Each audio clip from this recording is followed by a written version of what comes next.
स्वागत है आप सभी का आपके YouTube channel sales and marketing tutorials में। दोस्तों, मुझे आशा ही नहीं पूरा विश्वास है कि आप स्वस्थ होंगे। जब भी बाहर जाएं मास्क लगा करके जाएं और साथ में सैनिटाइज़र का यूज़ ज़रूर करें। दोस्तों, इस चैनल को बनाने के पीछे का उद्देश्य यही रहा है। ये उन सभी लोगों को हेल्प करेगा जो सेल्स में काम करते हैं या सेल्स में काम करना चाहते हैं। तो दोस्तों, सेल्स में काम करना और सेल्स में एंट्री करना जितना आसान होता है उससे कहीं ज़्यादा मुश्किल है उसमें सस्टेन करना। इसका कारण होता है कि इस सेक्टर में काम करने से पहले लोग प्रिपेयर नहीं रहते हैं।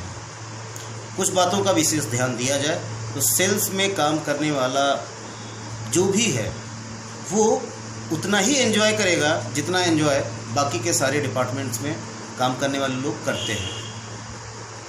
तो सबसे पहले दोस्तों शुरुआत में करता हूं, आपको बताता हूं क्या करना चाहिए।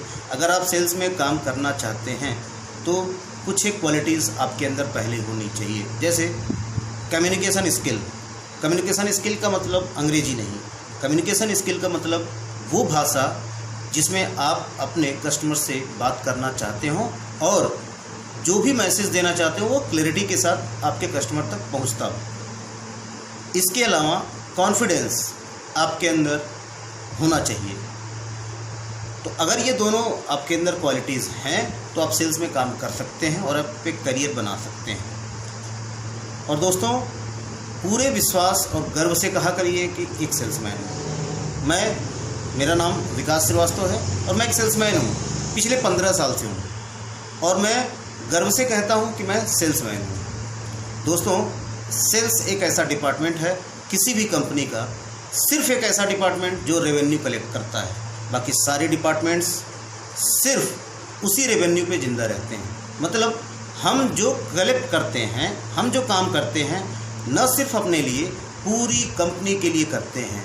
हमारे कलेक्ट किए गए रेवेन्यू से सबकी सैलरी आती है, सारे एक्सपेंसेस आते हैं, कंपनी की अर्निंग होती है और जो भी प्रोसेस इन्वॉल्व है, जहाँ पे मॉनेटरी फंडिंग की ज़रूरत पड़ती है, जहाँ पे भी मॉनेटरी फंडिंग हो रही है कंपनी के अंदर, वो सारा कुछ सिर्फ और सिर्फ सेल्स वालों की वजह से होता है। तो दोस्तों, जब भी हम कस्टमर से डील करते हैं, दो चीज़ों का हमेशा ध्यान रखिएगा, pre sales and post sales. Sale करने के पहले हम गलती कर जाते हैं कि बोलना शुरू करते हैं। मेरे हिसाब से सबसे पहले आपकी लिसनिंग स्किल अच्छी होनी चाहिए, सुनने की क्षमता होनी चाहिए। अगर आप कस्टमर को सुनेंगे नहीं तो आपको समझ में नहीं आएगा। कस्टमर को प्रोडक्ट पिच कर रहे हैं, प्रोडक्ट के बारे में बताने से पहले आपको ये जानकारी होनी चाहिए कि कस्टमर क्यों खरीद रहा है, किसके लिए खरीद रहा है। खरीदने वाला और पेमेंट देने वाला एक ही बंदा है या दोनों अलग अलग हैं। तो अगर खरीदने वाला ही पेमेंट कर रहा है और वही डिसीजन मेकर है तो वैसे फोकस करना है, और अगर खरीदने वाला किसी और के लिए खरीद रहा है और डिसीजन मेकर कोई और है, अगर 3 अलग अलग पार्टीज़ इन्वॉल्व हैं तो हमें उन सब का ध्यान रखते हुए ही पिच करना चाहिए। पिच करते समय कस्टमर को सुनना ज़रूरी है। कस्टमर से ये ज़रूर पूछें कि वो क्या खरीद रहा है। अलग अलग माध्यम से अलग अलग तरीके होते हैं जब आप कस्टमर से इन्वॉल्व होते हैं, और मैं आगे के वीडियो में इसको और भी डिस्क्रिप्शन में आपको समझाऊंगा कैसे इसको बात करनी है और कैसे शुरुआत करना है। फिलहाल ये बेसिक है तो मैं बता करके आगे बढ़ता हूँ, फिर अन्य और दूसरे जैसे आप लोगों के सजेशंस आएंगे और कमेंट आएंगे मैं बताता रहूँगा। और जो भी मैं इस वीडियो में बता रहा हूँ डिस्क्रिप्शन बॉक्स में मैं उसकी पूरी डिटेल्स आपको दे दूँगा। आप वहाँ से जा करके उसको लिंक को डाउनलोड करके आप उसको पढ़ सकते हैं। तो दोस्तों, प्री सेल्स के बारे में मैंने बताया। प्री सेल्स में आपको कस्टमर से बात करनी है। आपको कस्टमर से बात करने के बाद सुनना है। जो कस्टमर इन्फॉर्मेशन देता है उस आधार पे प्रोडक्ट को उसको समझाना है। दूसरा, जब प्रोडक्ट पिच करते रहें उस टाइम पे आपको क्या करना होगा, कभी भी सेल्समैन ना बने।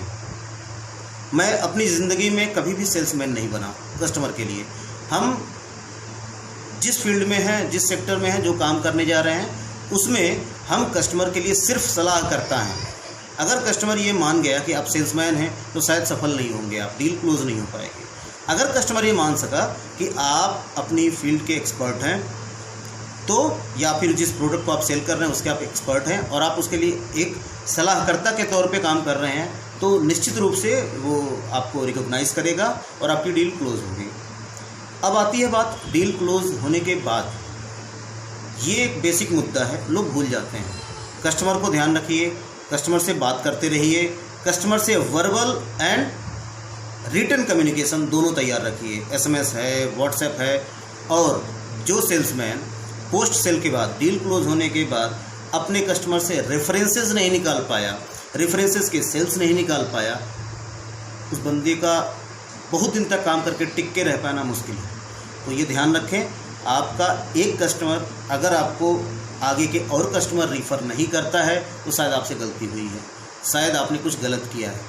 तो अपने कस्टमर से टच में रहें।